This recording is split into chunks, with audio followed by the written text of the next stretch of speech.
The book we're talking about, if you're getting into this conversation midway for some reason, is Tell Me What You Want, The Science of Sexual Desire and How It Can Help You Improve Your Sex Life. This is part of the Relationship Reality Check series I'm doing, which I subtitled, How Much Fun Are You to Live With?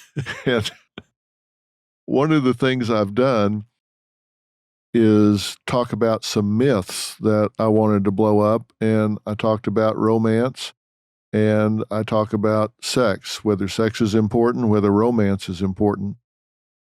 One of the theories that I've propounded is that sex, the actual act, oftentimes, in fact, I talked about it in the last installment that I did, that if you're going to have sex on Wednesday night, that might actually start on Tuesday morning.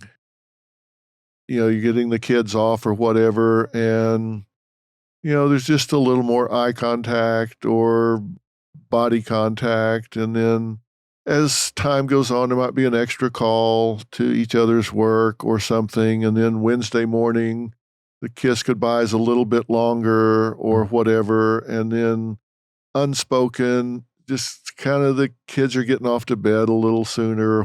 It all kind of starts ramping up, sometimes a day or two ahead of time. Is that a norm among people, or is it always spontaneous? I would say that's not necessarily the norm, but that's actually the advice I give a lot of people, right?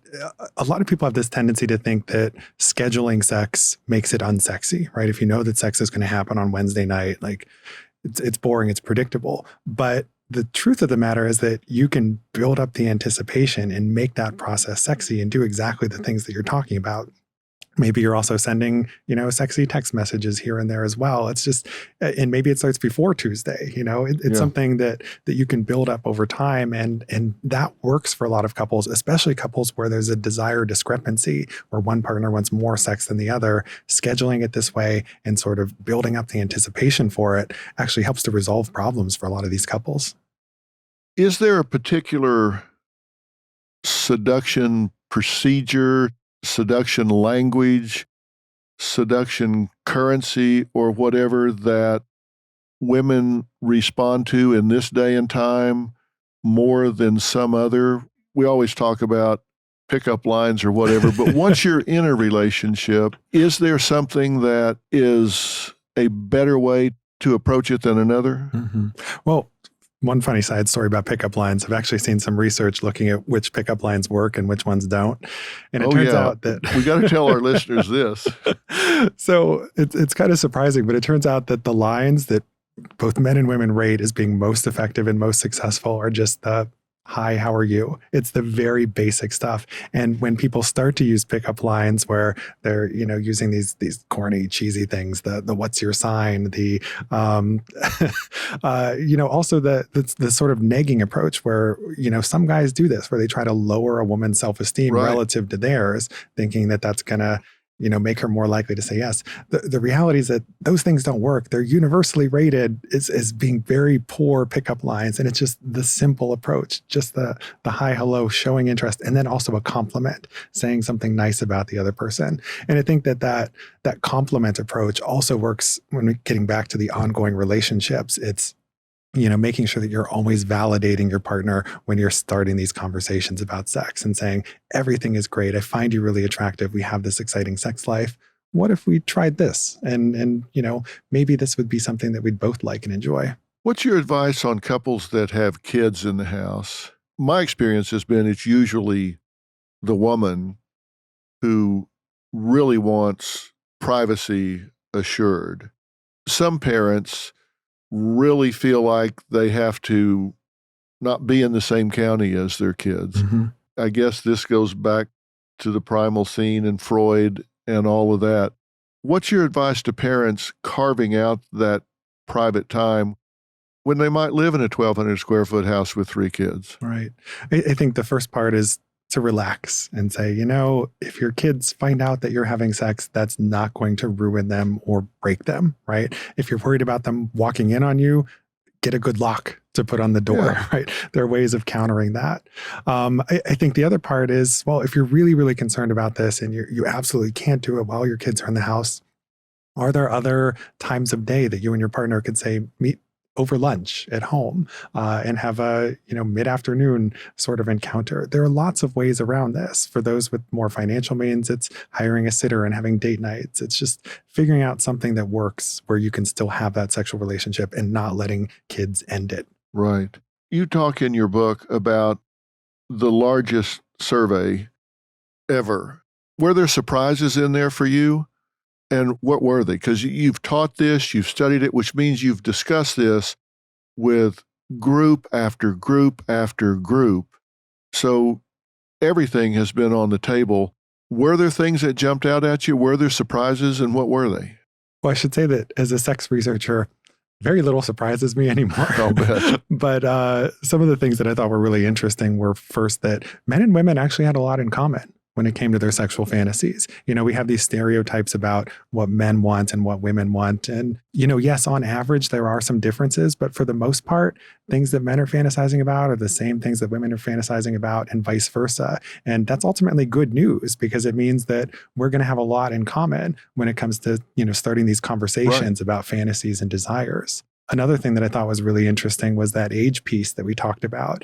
Almost all the research on sexual fantasies has been based on college students. And if we want to understand human sexuality, we can't just study 18 to 22-year-olds. We need to look at people across the lifespan. And I surveyed people between the ages of 18 and 87. And it shows us that our fantasies and desires evolve considerably over time. And we need to pay more attention to that. For example, some couples watch pornography together, and the couples who watch it together are actually more sexually satisfied because they're using pornography as a way of adding some novelty and excitement into their relationship. So I think what that suggests is that maybe we should stop thinking about pornography as this sort of private, shameful thing that people do in private, but rather thinking about, are there ways that couples can use this together to add some novelty to their relationship? Right. But do people judge that? Do they feel guilty about it? People feel guilty about porn. They feel guilty about their sexual fantasies, right? Really? And this is one of the biggest things that prevents people from talking about their fantasies is that they feel shame and guilt. And one of the things I asked people was for their favorite sexual fantasy of all time to estimate what percentage of the population they think also has that fantasy. And what I found was that most people underestimated how common their fantasies were, and the rarer they thought their fantasy was, the more shame and guilt and anxiety and embarrassment they felt about it. So that's where we need to, sort of normalize these sexual fantasies, help people understand they're not alone in having them. You don't need to feel shame about it, and be able to have an open conversation about it. Well, how do we communicate that? It's difficult sometimes to broach the subject.